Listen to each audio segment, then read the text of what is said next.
Ashes of Creation is a game that makes you feel small. So here I am in game doing a pretty mundane task. I am coming back to town, gonna vendor some items, unload some of my inventory, and I'm just making the daily trip back to town to vendor some stuff. Nothing crazy to see here. Certainly wouldn't be a highlight moment. Not something you would think would be that great. And it hits me. Look at this vista. The level of immersion you get from a moment like this is huge because when you're playing the game in a threatening world and you're by yourself like I am, moments like these just make you feel small, and you should feel small because when you're coming from other MMOs like World of Warcraft and really honestly any modern MMO, you're just a superhero. You go in, you fly in on your mount, you smash down, you AoE, everything dies. You're just the king shit. And here I am in this game by myself going back to town, and I'm a little bit scared. If you're familiar with where I'm at in the game, there's zombies and wolves, and crossing this lake, if you're not paying attention, you will die. Like, you will die and lose your stuff, and it sucks. Having the world always be a little bit threatening in combination with vistas like these really gives you a level of immersion that I haven't gotten from another MMO in a really, really long time. And I think it's really important to emphasize that this game isn't pushing these vistas. A lot of the times with games, you can tell, like, okay, they quite clearly made this area and made you navigate through this area in this particular way so you would get this, screenshot moment, right? A lot of games do that. I don't even really hate games for doing that, but I don't feel like Ashes is going out of their way to give you these, like, almost fake moments. I find that a lot of the best, like, screenshot Vista style moments kind of just come out of nowhere because you spend a lot of the time in this game, you're fighting goblins in dingy, grubby mud puddles, and you're in ruined, depressing places. But every now and then you just get sucker punched with one of these crazy Ashes moments where you just look and you're like, damn, like, that's crazy. Look at that tower off in the distance. Look at that burning, it feels very natural. I want you guys to keep in mind that I'm playing on relatively low graphics settings. I'm not somebody that is a graphics snob, and I don't play MMORPGs for the visuals. I don't play them for immersion. I'm an MMO power gamer. I play these games for the systems. I play these games to break them down and destroy them and then destroy other people in them. But here's another moment where I'm just out farming with the boys. We're bullshitting, not really paying that much attention to the visuals. I'm in a Sweat Lord guild. We don't play the game for immersion. But then it hits you. You're out there farming mobs, and all of a sudden you look and you're like, whoa, look at that. That is a crazy sight. That is incredible. That really just adds a level of immersion. And when the game doesn't systematically force you on it, when there's not like these on-rails experiences where they're just trying to give you these epic moments, they don't feel earned. Whereas when the game just sucker punches you with it randomly, it hits so much different. And when you organically just stumble upon these things, it's so different than what we've seen with a lot of the modern MMORPGs where it's, mainline story quests, everybody sees the same thing in the same way. It just hits different. Now, I know some of you guys that haven't played this game yet are probably watching this video and you're not impressed. You're like, okay, it's good graphics, Unreal Engine 5. Like, who really cares? I don't really play these games for that, whatever. But I think it genuinely hits different when you are playing the game. The best way I can describe it is it's almost like a VR game. You can't really appreciate the visuals and the immersion element of this game until you actually play it, until you're the one piloting the character and actually looking around and going like, oh shit, like, that is pretty cool. It doesn't really hit the same. Also, a lot of you guys watching on phones and you're watching on YouTube, which has a constrained bitrate, so the quality, you're just not really going to see it. But primarily, you just got to get in the game and look around. And it's one of those things that I feel like is a slow burn because the starter areas, they don't look bad, but you don't get sucker punched by the craziness of the world until you start really venturing out. And it kind of happens slowly. Weekend 2 of Ashes of Creation has impressed me more than the first weekend. With the first weekend, I thought, okay, maybe it's just the new shiny toy, and that's why I like it. I just like exploring these games. But after playing again this weekend and kind of seeing their direction and their philosophy with this game start to work a little bit, I began to really enjoy it. And that's probably the one thing with this game that I was not expecting. This is still very much an alpha, and I've played a ton of MMO alphas, so I know what to expect. And I was not expecting the game to be fun. I was expecting to, for the day-to-day Ashes of Creation gameplay to actually sort of be unfun, but me to play it anyway, just to explore the mechanics and to theory craft. That's where I get the fun out of, myself playing MMO alphas.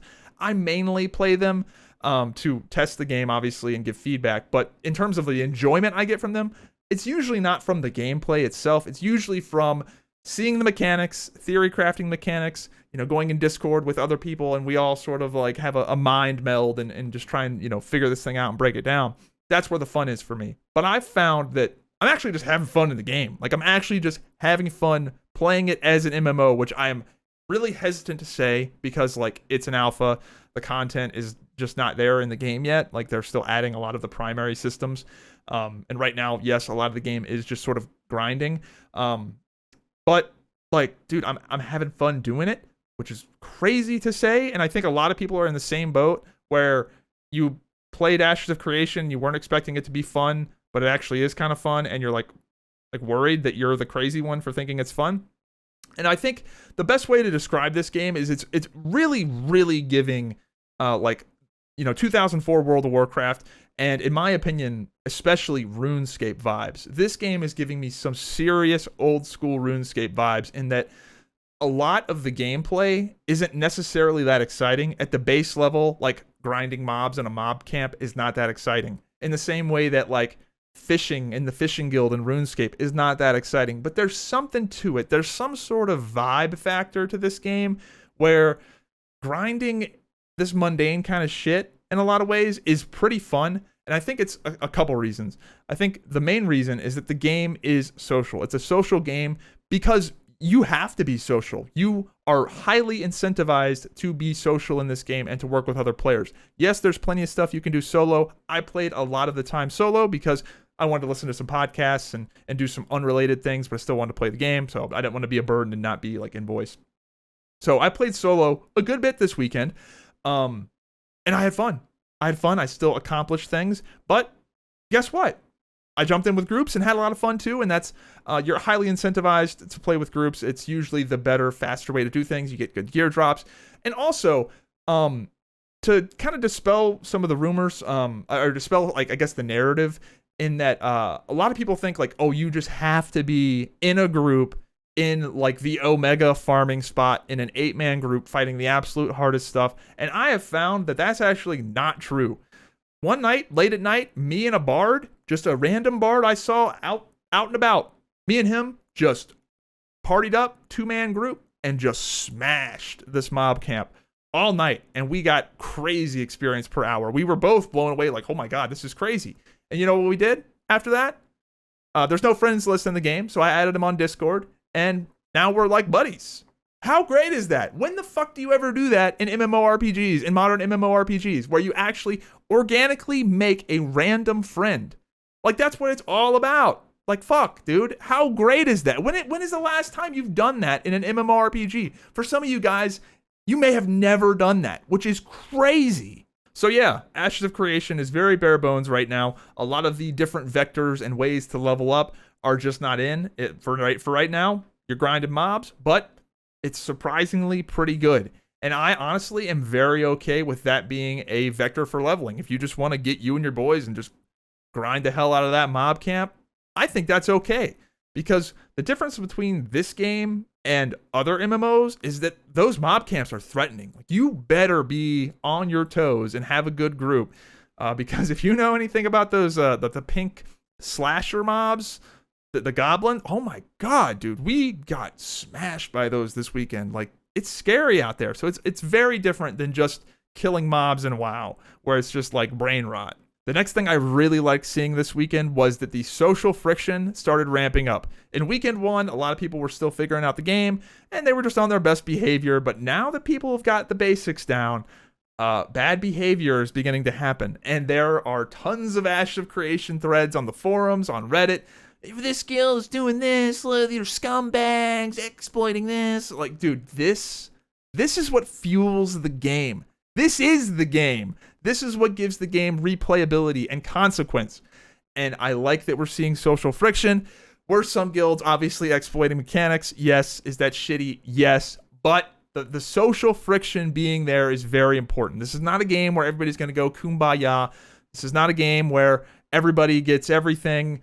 I like seeing that social friction, and I think that is great, and I like that Steven is totally hands-off. Let them fight it out. That is the fucking... Yes, let them fight it out.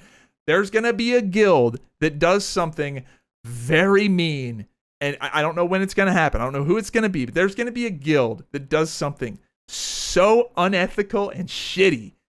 And Steven, hands off. Let the community sort it out. I can't wait for it to happen. I'm sure it's going to happen. I'm sure it's going to be hilarious. But somebody at some point is going to do something vile, and I am living for it. And I think this element also really adds to the immersion. I am on the server Resna, which is the sweatiest of Sweatlord servers. Oh my god. So Ethereum, my guild, and Envious are on this server. Just those two guilds alone, it's a sweat fest. It's a fucking sweat fest.